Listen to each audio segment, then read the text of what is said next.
طلباء و طالبات، آج ہم کلاس دہم سے اردو مضمون میں تحریری مہارت جو کہ امتحانی پرچے میں سوال نمبر 5 میں پورا مکمل سوال 24 نمبر کا آتا ہے، جس میں ہم دیکھیں گے خطوط نویسی جو رسمی اور غیر رسمی دو قسم کے خط ہوتے ہیں۔ سب سے پہلے ہم اس کے متعلق یہ جانتے ہیں کہ خط کیا ہے۔ آپ کو یہ اچھی طرح معلوم ہے کہ خط لکھنا ایک فن ہوتا ہے۔ ہم کسی کے خط کو پڑھ کر اس کے حالات، اس کا مزاج، کئی باتوں کا اندازہ لگایا جا سکتا ہے۔ خط کے ذریعے خط لکھنے والے کا جو ہے کیا خیال ہے، اس کے کیا احساسات ہے، اس نے کس طرح سے خط لکھا، خط کا میٹر کس طرح ہے،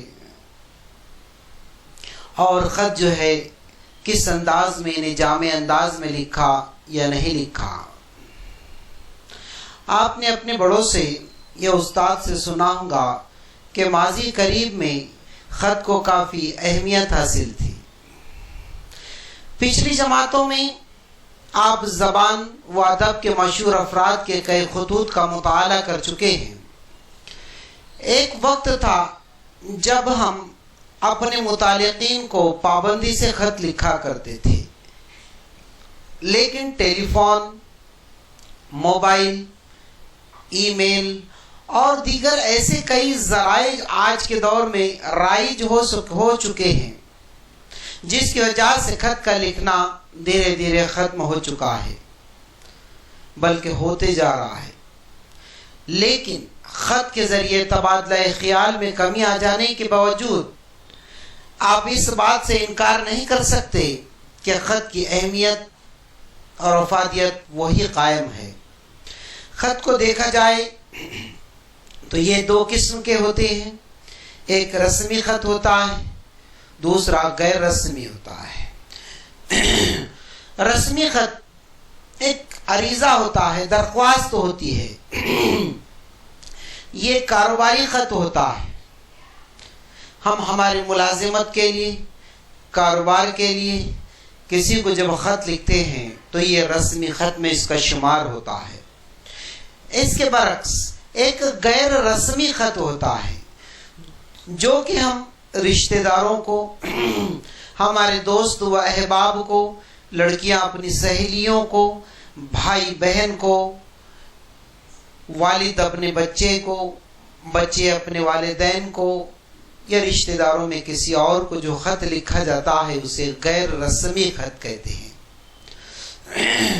موجودہ دور میں خط لکھنے کے لیے جو ہے ای میل اور اسی طریقے کے کئی وسائل ہیں۔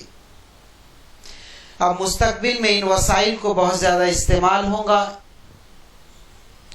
اس لیے تکنیک کے پیش نظر خط نویسی کے اس طریقے کو متعارف کیا جا رہا ہے، اور ہمارے پاس جو ہے یہ کلاس دہم میں تحریری مہارت میں خطوط نویسی شامل ہے۔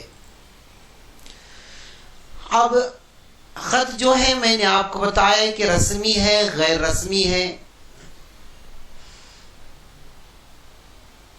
اب سب سے پہلے جانچ جو ہے یہ نقاط کے پوائنٹ ہم دیکھتے ہیں، بعد میں رسمی غیر رسمی کا جو ہے یہ میٹر دیکھتے ہیں کہ اس میں جو ہے 5 نمبر دیا ہے۔ اگر آپ پچھلے سال کا پیپر دیکھیں گے اس میں 6 نمبرات کا پوچھا گیا ہے۔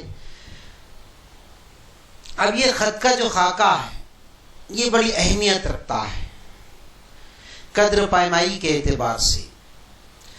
اب اس میں مقصد ہونا چاہیے، اگر دونوں خطوط میں مقصد نہ ہو تو آپ کے نمبرات میں کمی ہو سکتی ہے۔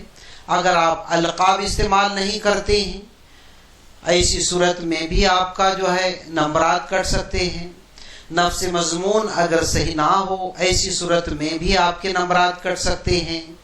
تو تو اس طریقے سے جو ہے آپ نمبرات کے لیے جو ہے ابتدا سے خاتمے تک اچھی طرح سے اگر دھیان دیتے ہیں، خط کے پیٹرن پر دھیان دیتے ہیں، تو آپ کے نمبرات جو ہے مکمل ملنے کے چانسز ہے۔ سب سے پہلے رسمی خط آپ اپنے دائیں جانب تاریخ لکھیے، جس کو خط لکھ رہے ہیں اس کا نام لکھیے، عہدہ لکھیے، اس کا پتہ لکھیے، اس کے بعد القاب لکھیے، مقصد لکھیے، خط کا مضمون لکھیے، تمہید سے ابتدا کیجیے، موضوع کو مختصر بیان کیجیے۔ تو اس طریقے سے اگر آپ خط لکھتے ہیں، اس کے بعد میں لاسٹ میں لیفٹ سائڈ میں مکتوب نگار جو ہے اس کی دستخط، نام اور اس کا پتہ لکھیے۔ اگر خط یا عریضے کے ساتھ کوئی دستاویزی کاغذ منسلک کیا جا رہا ہے تو اس کا تذکرہ کیجیے۔ اسی طریقے سے غیر رسمی خط، تاریخ لکھیے، القاب لکھیے،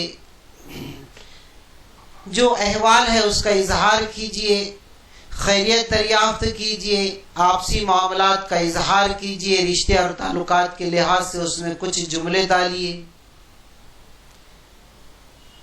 اسی طریقے سے جو ہے اختتامی کلمات سے جو ہے خط کا خاتمہ کیجیے، اور مکتوب نگار کی جو ہے وہاں پر نام، دستخط، پتہ وغیرہ ڈالیے۔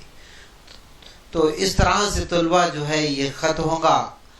اگلے ویڈیو میں ہم اس خط کے نمونے کے ساتھ میں حاضر ہوں گے۔